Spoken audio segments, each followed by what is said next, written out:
Ja, hallo und herzlich willkommen bei einer neuen Folge von Bauform24 TV. Wir sind heute on the road wieder. Wir sind nicht mehr wie vor kurzem noch in Las Vegas. Uns hat es jetzt hier nach Polen verschlagen.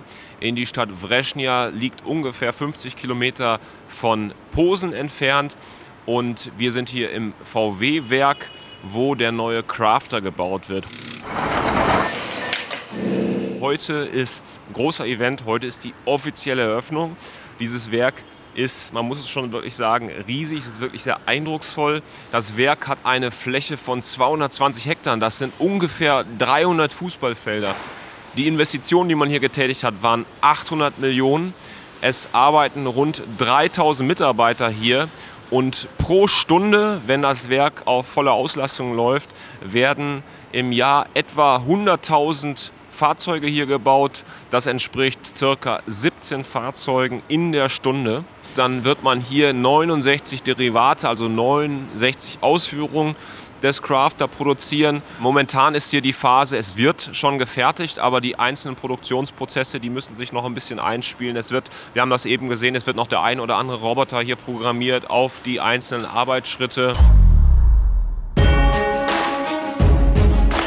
Was man hier zum Beispiel sieht, also die Lieferung ist ja wirklich komplett getaktet und hier sind zum Beispiel jetzt Blattfedern, Blattfeder rechts, da vorne eben für links. Das heißt, die sind hier genau am Band und dann, wenn das Fahrzeug hier quasi vorbeischwebt, dann werden die eingebaut. Das heißt, du hast hier auch die Montagevorrichtung, die Blattfeder wird also entsprechend positioniert und direkt festgeschraubt, direkt montiert in einem Arbeitsschritt. Interessant ist ja auch die ganze Taktung mit der Zulieferung, also beziehungsweise, dass jedes Element, jede Komponente am Band ist, wenn sie da gebraucht wird. Deswegen ist eben auch die Logistik hier ziemlich anspruchsvoll. Wir sind ja eben beispielsweise da vorbeigefahren, wo die ganzen Karosserieteile vorlagern. Und es gibt hier in dem Werk keinen eigenen Karosseriebau. Das heißt, die Karosserieteile, die werden alle zugeliefert. Und es gibt allein 45 Zulieferer aus Polen für Komponenten vom Crafter. Ja, was ihr hier zum Beispiel auch sehen könnt, die ganzen Arbeiten wie die Bremsleitungen hier verlegen, Verkabelung etc., alles was so über Kopf läuft, da haben die Jungs hier das ganz clever gemacht. Die haben hier quasi Bürostühle, links, rechts davon haben sie ihre Akkuwerkzeuge, ihr Montagematerial, sodass das jetzt auch gar nicht so krass in den Rücken oder so geht. Das heißt, die achten natürlich schon hier auch echt auf Ergonomie am Arbeitsplatz.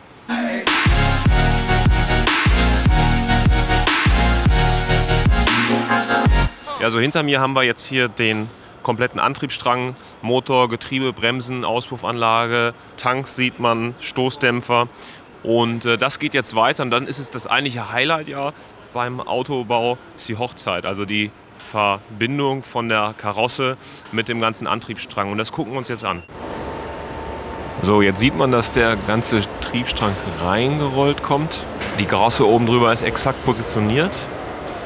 Was wirklich krass ist, dass die ganze Montage der kompletten Bodengruppe, Motor etc. geschieht ja vollautomatisch. Das heißt, der gesamte Komplex wird runtergehoben und überall hast du eben Spindeln, die jede Schraube, jeden Befestigungspunkt genau exakt automatisiert festschrauben und zwar auch immer mit dem richtigen Drehmoment, was eben gefordert ist. Und das ist schon der Hammer. So, das war im Prinzip die komplette Hochzeit, eigentlich total unaufgeregt, obwohl es das Highlight ist ja im Automobilbau. Und ihr müsst euch mal vorstellen, also wenn ich jetzt überlegen würde, ich müsste jetzt den Motor da in das Ding reinbauen, da würde ich ja einen halben Tag beschäftigt sein, allein nur im Motor. Und das Ding hat jetzt gerade 2 Minuten gedauert.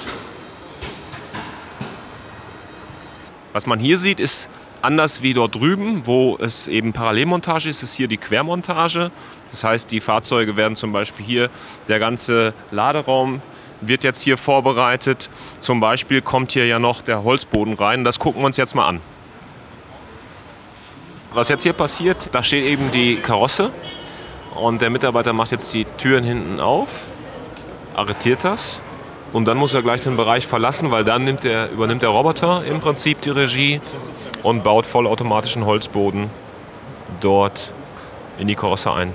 So, jetzt ist er aus dem Bereich und startet den Vorgang und jetzt bewegt sich hier was, wenn es gut läuft.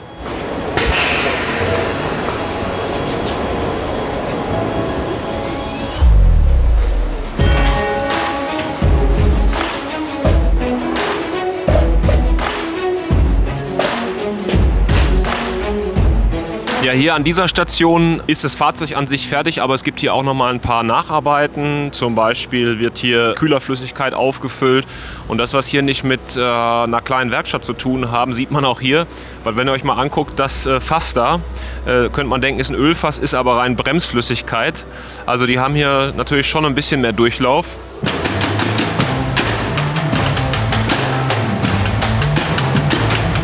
Neben mir steht jetzt Jens Ochsen und er ist maßgeblich verantwortlich für den ganzen Bau des Werkes hier. Er hat das hier mit begleitet von Geburt an. Herr Ochsen, ist das nicht once in a lifetime moment, wenn man die Möglichkeit hat, so ein Werk quasi von Grund auf neu zu bauen, zusammen mit einem neuen Modell? Klar, die Chance kriegt man eigentlich nur einmal im Leben, sowas hier aufzubauen. Und es hat wahnsinnig viel Spaß gemacht, wirklich mal von Anfang an, von den ersten Zeichnungen, die wir gemacht haben für das Modell, von den ersten Zeichnungen, die wir gemacht haben für diese Fabrik, das heute erleben zu können und das mal wirklich durchgezogen zu haben, das ist meine Fabrik. Aber das war ja dann auch so ein bisschen teilweise eine Doppelbelastung. Sie haben ja dann wahrscheinlich auch die Entwicklung des Crafters miterlebt, dann die Entwicklung des Werks. Das musste wahrscheinlich auch viel koordiniert werden. Gab es da die ein oder andere schlaflose Nacht? Schlaflose Nächte gab es einige, ja. Das war aber eine enorm gute Zusammenarbeit, muss ich sagen, zwischen den Kollegen in Wolfsburg, Hannover und auch hier aus Poznan. Wir haben eine ganze Zeit lang über 100 Kollegen aus Polen in Deutschland gehabt, die da mitgearbeitet haben, um das Produkt kennenzulernen, um das Produkt mitzuentwickeln. Und jetzt haben wir über 100 Leute aus Deutschland hier, die mitgeholfen haben, diese Fabrik aufzubauen. Und das zeigt einfach, wie das Hand in Hand gegangen ist. Sie hatten ja bislang eben die Kooperation mit Daimler, da haben Sie in einem Werk zusammen mit Daimler den Crafter gebaut. Jetzt haben Sie ja quasi, sind ja die Karten neu gemischt. Welche Möglichkeiten haben Sie jetzt? Was macht Ihnen jetzt besonders Spaß, dass Sie jetzt quasi unabhängig schalten, walten können, wie Sie genau wollen? Gut, wir haben in der Kooperationszeit mit Daimler gewisse Derivate nicht zur Verfügung gehabt, gewisse Komponenten nicht zur Verfügung gehabt. Wir haben kein Automatikgetriebe gehabt. Das gibt uns halt die Hoffnung, jetzt mit dem neuen Crafter, der die Gene von VW hat, das ist jetzt wieder unser Fahrzeug. Dementsprechend gehen wir davon aus, dass wir so erfolgreich sind, um die 100.000 zu schaffen. Jetzt haben wir unseren Zuschauern auf der IAA den E-Crafter präsentiert. Wird er auch hier komplett gebaut? Der E-Crafter ist im Moment in der Abstimmung. Ich kann Ihnen nicht sagen, ob der zu 100% hier gebaut wird.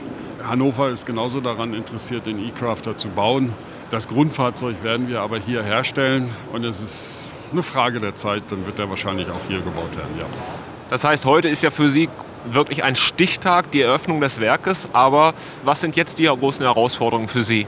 Die größte Herausforderung ist jetzt erstmal das nächste Jahr, 69 verschiedene Autos hier anlaufen zu lassen. Das ist ein wahnsinnig großer Qualifizierungsaufwand, weil wir produzieren nicht in Blöcken. Wir fahren das, was der Kunde will, ein Auto nach dem anderen hier durch die Fabrik. Und auch das Zusammenspiel mit unseren Lieferanten.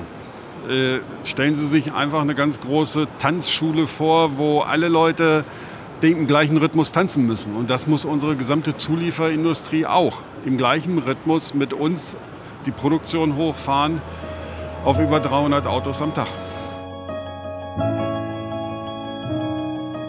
Jetzt habt ihr mal einen ersten Einblick bekommen vom neuen Crafter-Werk. Ist ja auch mal interessant zu hören, was so hinter den Kulissen so abging, was der Ochsen uns erzählt hat. Interessant wird es natürlich, wenn ab 2017 die Produktion hier nach und nach richtig hochläuft, wenn hier dann wirklich letztendlich mal 3000 Mitarbeiter hier die Crafter produzieren.